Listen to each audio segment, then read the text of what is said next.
What is up, guys? Welcome back to the Legacy Podcast. I'm Lena. And I'm Armin. And we're here to talk about life and legacy. What are we going to leave behind? Most death. Okay, I'm hot already. Yeah, we decided to shoot this a little bit later in the day, and somehow it's hotter. So, not really sure what happened. We're on a roll there. here. That's it makes no all sense, right?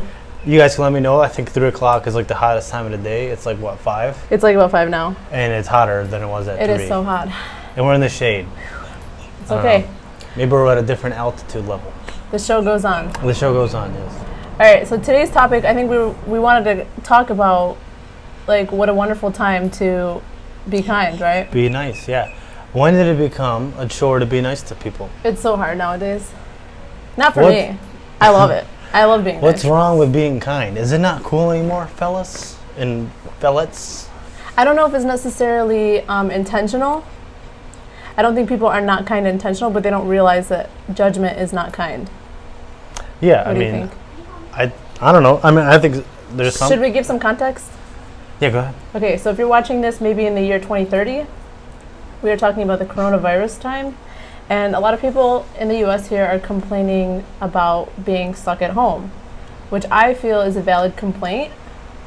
I don't like to invalidate anyone's concerns ever. Like, even if, you know, there are people suffering in other parts of the world. I understand that everyone is going through something. There are some situations that are worse than others, but I don't think we ever have the right to invalidate each other's feelings about a situation. Yeah. And I feel like that's a lot of what's going on right now. Like, yeah, for sure. I mean, a lot of it is basically like, you know, like, oh, how dare you complain about, you know, staying at home? How dare you complain about whatever? You have food, you have a bed, you have all that. And that is 100% true. You know, at the end of the day, in the grand scheme of things, that you are kind of just stuck at home. But you have to kind of remember there's people's home life that isn't their best environment.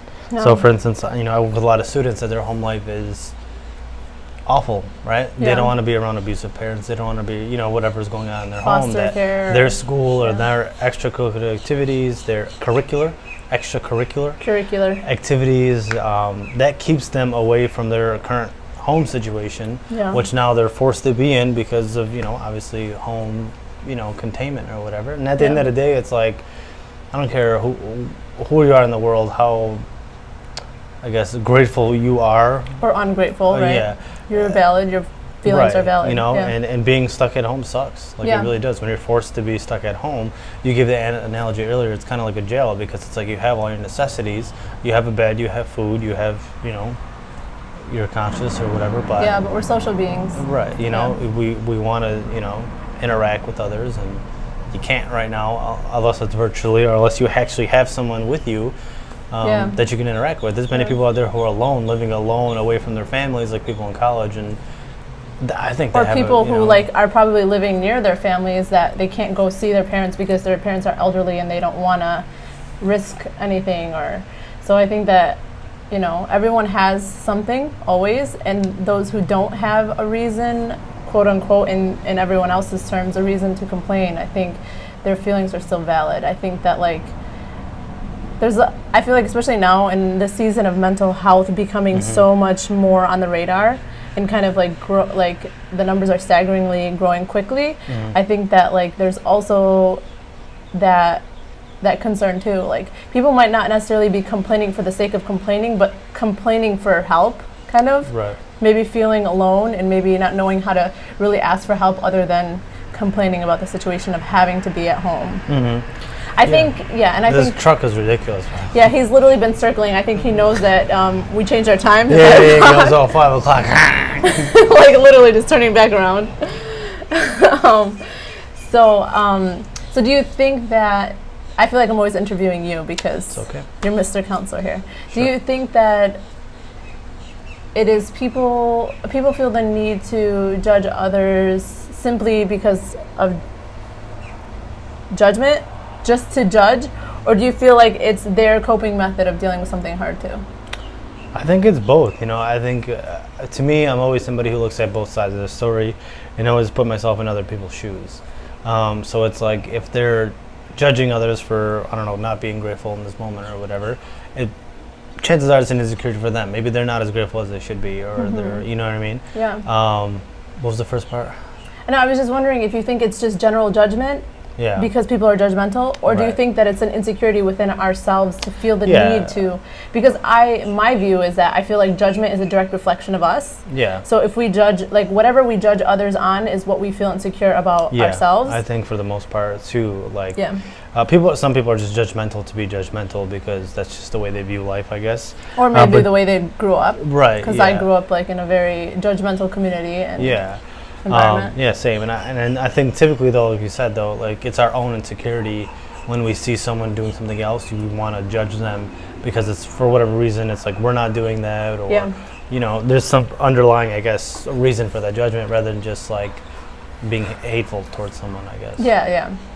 I don't necessarily feel it's hateful. I just feel like sometimes it's like we're faster to make a snap judgment about others than to make an excuse for them, right? And I feel like I fell into this. Like I was probably one of the most judgmental pricks ever, and I'll be like the first to admit it because that's the environment I grew up in, and that's how people treated me. And you learn from what you see, right?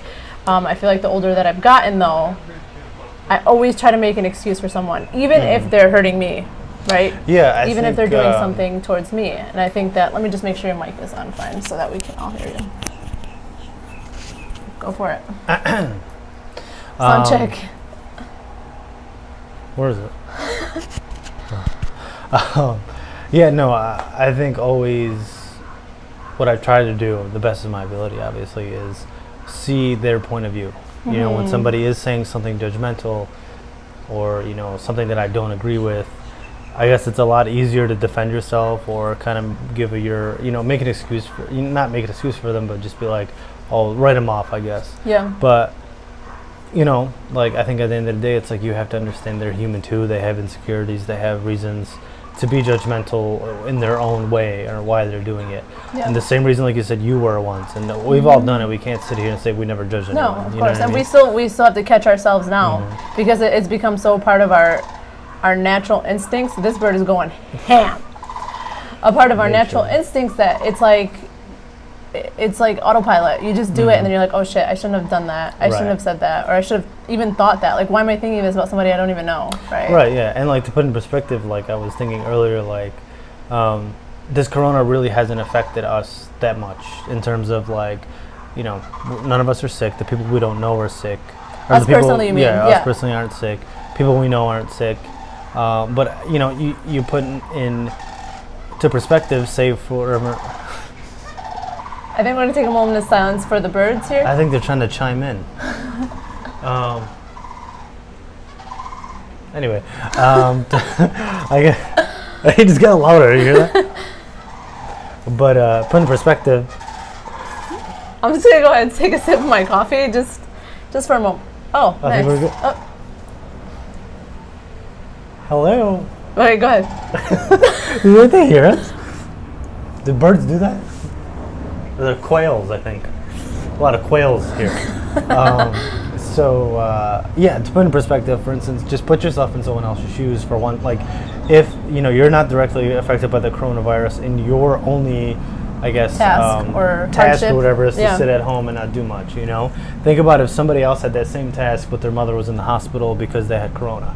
You know, they can't visit them. They can't reach out to them, so they're stuck in quarantine, in social isolation, which is a whole mental illness, you know, not mental illness, but a whole mental, like, I guess, struggle to begin with. Yeah, it is. It's and then obstacle. imagine you have to kind of do it to that. So that's the way I kind of always look at things. It's like, you know, your situation is bad, you know, to some degree, right? But, you know, there's always worse, but that doesn't mean that your current situation is not, like you said, validated. It's not valid, You know what I mean? And I think that's what, like, I think that's what we just need to learn more of, is that the world needs more understanding and love. I think we have enough. We can all point out what's wrong with it, right? We all, I mean, if we were to sit here and make a list, I'm sure we could all come up with like a long laundry list of like what is wrong with our society and people in our society and blah, blah, blah, all this stuff. But I don't think that that's productive in a sense. I think that it's more productive to care about the people and actually try to understand their concerns, because maybe it draws in deeper. Maybe the concern is like stemming from something deeper than we can see on a surface level. and maybe it's a loss of control, like we talked about last time, a loss of routine and a loss of sense of purpose. And I think that can weigh heavy on someone. And I think that like when we're publicly judging them for complaining about their situation, even though we don't think that it's that bad, we also isolate them, because then they're feeling like they can't complain, they can't reach out, they can't ask for help, because they're afraid someone's going to judge them. So I think that it always creates this like feeling, or not feeling, but it kind of creates like a environment of like not a safe space. Not acceptance. Lack of too. acceptance. I mean, I guess kind of to go up on that is like that. I'm sorry guys if you can hear everything that I'm drinking, because these mics are pretty lit. I'm almost done. I forgot about that. What was I saying? But yeah, I mean, I think you kind of like definitely explained that really well. I think we can all kind of generally agree this is really weird for everyone kind of in quarantine or sitting inside in isolation, social distancing, whatever you guys call it. I think we'd all agree it's kind of weird. I think everyone, regardless of how easy the situation is, it is weird. You can't just go out to restaurants. You can't just do your normal things. And I think in general we're habitual creatures, right? And we have our routines and we have what we do on a normal day-to-day basis, and we like can't do that. So that's weird, regardless of how easy it is. We're not in a war-torn country. We're not, having to face those difficulties. We're not in a famine. We don't have to deal with like that level of food insecurity. But and I think there's a reason a lot of people are complaining, because humans are similar to some degree, right? So if someone's complaining about feeling weird in isolation or feeling isolated or whatever, chances are someone else is too, because it's human behavior, right? It just generally feels weird. And I think, like you said, like if I come out and say, this is weird, I just feel off, I just, I don't get it, like, I don't get what to do next. Like, do I go to the grocery store? Do I stock up on food? Do I not give a shit, I don't know. Where to go from here? And then if you go out and you can't express that because somebody's like, be grateful for having a fucking bed. You know what I mean? Like, what are you going to do? And I think, it does. It kind of closes off your environment even more than you probably already feel. And, and then it kind of comes back to our original point. And, like, it's not that hard just to be nice, just to be like, if somebody does come out and say, like, dude, this is fucking sucks, just literally reach out and be like, why does it suck? Are you okay? Like, get Do you their need perspective, anything? Yeah, and also maybe kind of like if it bothers you that much, maybe ask yourself why it bothers you so much. To hear someone say like, this really sucks or whatever, like, it could be many things. It could be that you're misunderstanding what they're actually complaining about, or maybe that they're actually calling for help. Or you might actually feel some kind of level of out of controlness in your, like, you might feel out of control yourself. So when somebody is validating that, saying like, this is crazy, it's just drudging up those feelings that you already have, right? So I think that like also turning internally a little bit and trying to figure out what is causing you to, I think, not hate, but judge it so much. I think that's good. It's like that self-reflection, right? When something does trigger you, it's an illicit response, and why is it triggering you? Is it you hate those type of people who complain? Do you complain a lot and you feel like you see yourself complaining? I don't know, but I think at the end of the day, it's like it's a weird time for everyone, and I think that regardless, if somebody says something that you don't agree with, like, like, I don't get it, you have a bed, you have food or whatever, what is you judging them really going to do? It doesn't change the situation. And also being aggressive in the way that you're judging them isn't necessarily going to make them flip a switch that says, wow, now I feel really grateful. I totally understand. I think that it kind of usually does the opposite. It's just like, because then I didn't mean to cut you off, but they get defensive. And it's like with any argument you're in.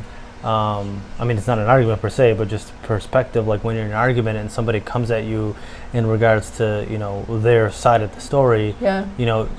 Illicitly, like your natural response is defend yourself because you don't want to be wrong. You don't want to feel whatever. So you never for instance, if I go out and I say that I hate this, and someone comes out and says like you shouldn't, or whatever, I'm not going to feel like, light bulb is going to click and tell me I shouldn't. I'm going to feel defensive and only feel, my perspective is more right now because you don't agree with it. Or I mean, I feel like I understand the intention. Like you want to raise, like, okay, like I don't want to say it's a blanket judgment statement. It's not fully judgmental. I know that there's like a sense of good that's trying to come out of it to try to make people see the positive and trying to make people more grateful. And I think that needs to be said that's too. Definitely, that's a truth. That is one part of it, but I do think that there are ways to go about it, and I think that we could spin it. We can always look at things like there's always two ways to talk about a situation. You can either talk about it from the positive side, you can talk about it from the negative side.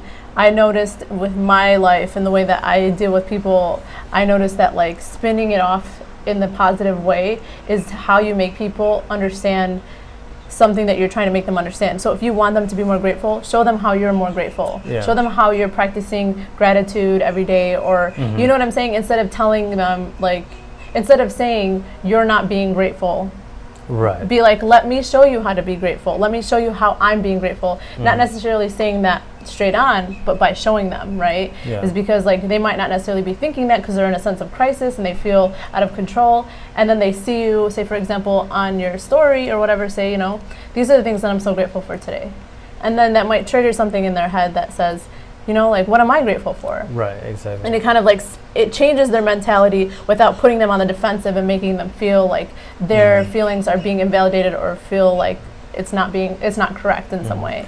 No, no, I think that's a definitely good call, because it's like you said, like, you know, for instance, if somebody puts out, you know, 5 things they're grateful for food, for bed, or whatever they are grateful for, sometimes you don't think, you know, that's something to be grateful for until you see someone else grateful for it, and you're like, you know, maybe my situation isn't as bad as I'm making it seem in my head. I thought it was, but yeah, if you definitely come out and say someone like, you're stupid, you should be grateful for having everything, it's not going to make them feel good, because it's like, you know, you're kind of attacking them. So yeah, definitely.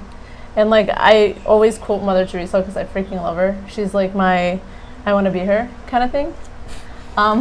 So what I loved about her so much is like her perspective on life. Like, and I've used this quote. If you guys know me, like I use this all the time, any chance I get. But like what she says is like, you'll never see me at an anti-war rally, but if there was a pro-peace rally, I would be there. And I think that that's so powerful because she chooses positivity. I'm not going to fight something in a negative way. I'm not going to talk about something and bring negativity to an already negative situation. I want to bring positivity and love to a situation that's not so great. And I think that that's really like what I feel like could be happening now, is like this should be a season of being kind to each other and being understanding, and like trying to understand, even if your first judgment number one, this person's being so like first world problems, so like ungrateful, blah, blah, blah, that might be your first judgment.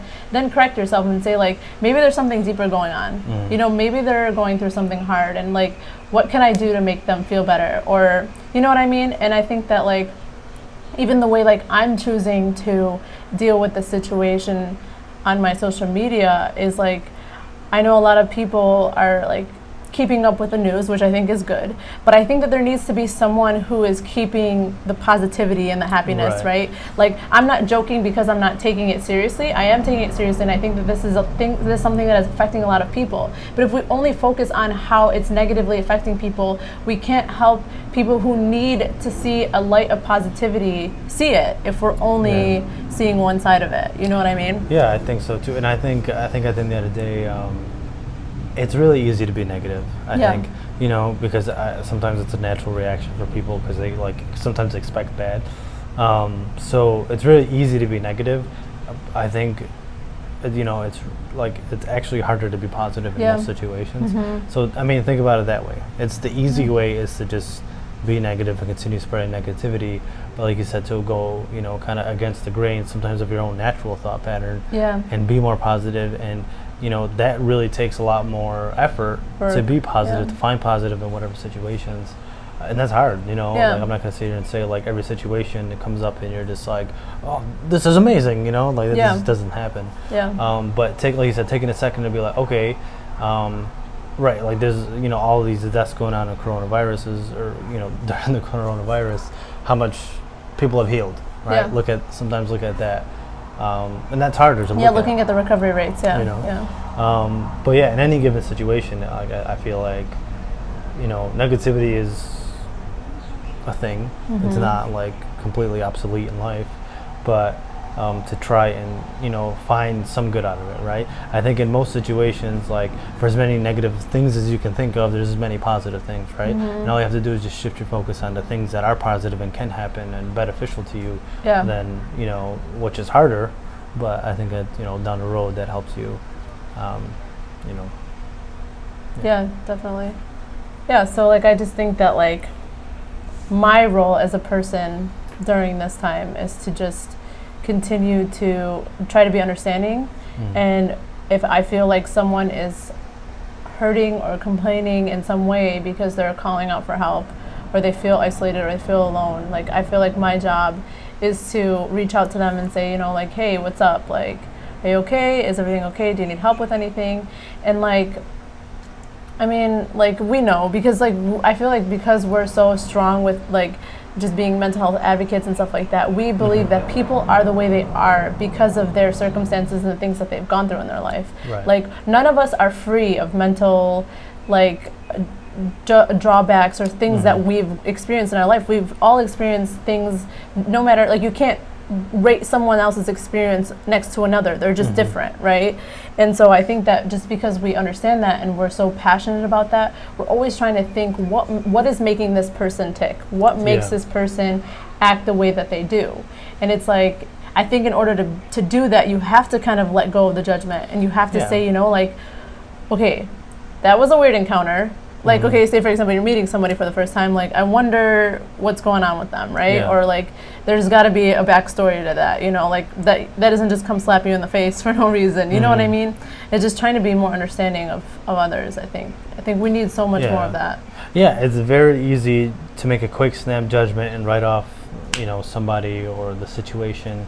I mean, I just, obviously as a school counselor, you know, you meet with, you know, kids from all, you know, backgrounds and stuff like that, and backgrounds of life, and you'll meet a kid who's kind of, you know, I don't want to say weird, you know, but just not socially, you know, I guess like socially mature, or like not able to, and then, you know, other kids will kind of laugh at them and things like that, and they don't know that kid is, say, has autism. Or they don't know that kid's life, you know, and it's easy just, and we all do it, you know, we're all kind of just like, what the hell happened there? That's weird, you know what I mean? But it's like taking that split second to be like, okay, maybe, you know, maybe he's this way because of this, or maybe she's this way because of this. Because I think, most people's actions are a, you know, kind of a a byproduct kind of you their know, past. you know what I mean? And you know, it's like, take a look at your own life, you know, like you said, like earlier, you know, why do I have a response to this, right? When I see somebody doing this particular action, why do I like that more than I like that action? You know, there's something in you that elicits that response. And that's whether your past or how you view life, things like that, but that's all formulated. You know, one of my favorite quotes, I don't know if I ever said, I could look it up, but you know, life can only be lived forward but understood backward. And I think that's like one of the biggest things for me, is like every step you take, you're living life, and you know you're moving forward, but you don't really know what you're doing until you take a look and realize you know why that, you know, came from where. So I feel like we kind of got off topic a little bit, but it's okay. It wouldn't be a podcast if we're not taking detours. But in general, you know, kind of back to that, like you said, no judgment, just be nice. Like, you really don't know what that person's going through, and you know, and at the end of the day, in the back of your head, you can still say the person's a schmuck. You could be like, you know what I mean, like, fuck him, he's like doesn't care, or he's like taking quarantine too serious or whatever. You could think that all day in the back of your head. Well, go ahead, but just respect that person, because at the end of the day, they deserve it, you know, whatever. So so I think that we pretty much covered everything we felt compelled to talk about today. For sure. So I mean, kind of like, just to wrap it all up, be nice, don't be a douche. Be good to people, be good to yourself too, because if you're not, I can't say that? Don't be a douche. How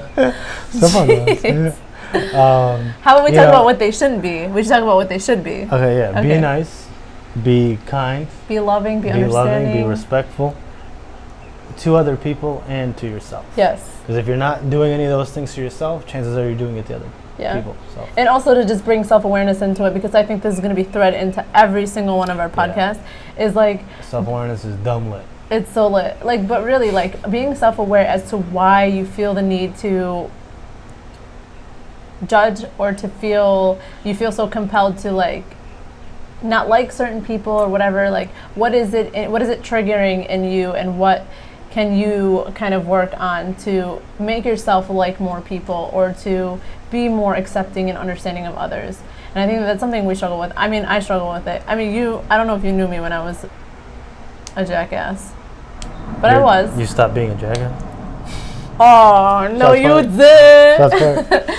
But, like, seriously, it's like coming this far every day. Like, I'm just, like, trying to figure out how to be a better version of myself by knowing myself more, knowing what ticks me off, and why does it tick me off? Am I really insecure about this certain part of my life? And if I am, how can I fix it? Yeah. So yeah, I mean, that's the one thing we're always going to drive home, is that we're not any sort of finished product. We're learning just as much as you know, the rest of the world is, and you know, taking those mental notes as we go along. But really, like you said, self-awareness, I think, is like the number one, I guess, kind Always. of attribute you can have. So the more self-awareness you have, it's going to help you make better decisions, and you know, you kind of live a little happier, I guess. yeah, definitely. So if you want some more lighthearted content, please go ahead and follow us. I'm Lean X Mo, M-O, no H. No H this time. Changed it. Bruh. And I still have the same Armin _ Moose. I always forget it. You can find 'cause us on I changed it. Instagram. Find us on IG, and then on YouTube here. Yeah, so go ahead and hit subscribe, like, comment, and share, and we will see you next time.